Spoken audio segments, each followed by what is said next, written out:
Ezekiel 17, Bible reading. 2 eagles and a vine. The word of the Lord came to me. Son of man, set forth an allegory, and tell it to the Israelites as a parable. Say to them, this is what the Sovereign Lord says. A great eagle with powerful wings, long feathers, and full plumage of varied colors came to Lebanon. Taking hold of the top of a cedar, he broke off its topmost shoot and carried it away to a land of merchants, where he planted it in a city of traders. He took one of the seedlings of the land and put it in fertile soil. He planted it like a willow by abundant water, and it sprouted and became a low, spreading vine. Its branches turned toward him, but its roots remained under it. So it became a vine, and produced branches, and put out leafy boughs. But there was another great eagle with powerful wings and full plumage.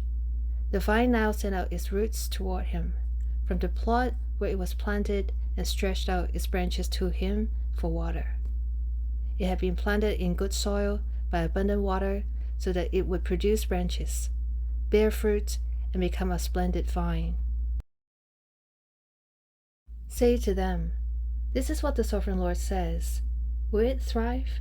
Will it not be uprooted and strip off its fruit, so that it withers? All its new growth will wither. It will not take a strong arm or many people to pull it up by the roots. It has been planted, but will it thrive? Will it not wither completely when the east wind strikes it? Wither away in the plot where it grew? Then the word of the Lord came to me. Say to this rebellious people, do you not know what these things mean? Say to them, the king of Babylon went to Jerusalem and carried off her king and her nobles, bringing them back with him to Babylon. Then he took a member of the royal family and made a treaty with him, putting him under oath. He also carried away the leading men of the land, so that the kingdom would be brought low, unable to rise again, surviving only by keeping his treaty. But the king rebelled against him by sending his envoys to Egypt to get horses and a large army. Will he succeed? Will he who does such things escape? Will he break the treaty and yet escape? As surely as I live, declares the Sovereign Lord, he shall die in Babylon, in the land of the king who put him on the throne, whose oath he despised, and whose treaty he broke. Pharaoh with his mighty army and great horde will be of no help to him in war, when rams are built and siege works erected to destroy many lives.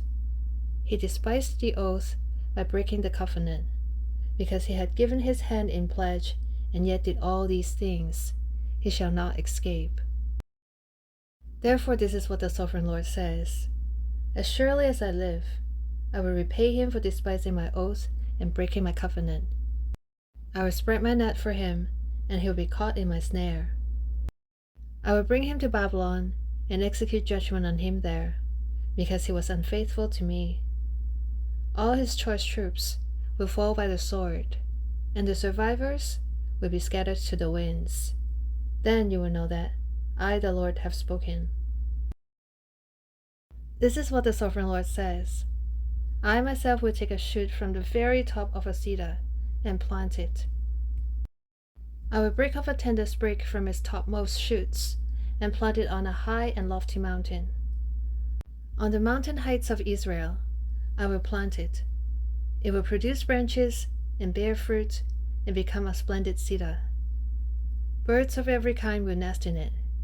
They will find shelter in the shade of its branches. All the trees of the forest will know that I, the Lord, bring down the tall tree and make the low tree grow tall. I dry up the green tree and make the dry tree flourish. I, the Lord, have spoken, and I will do it. May the Lord bless the reading of his word. Amen.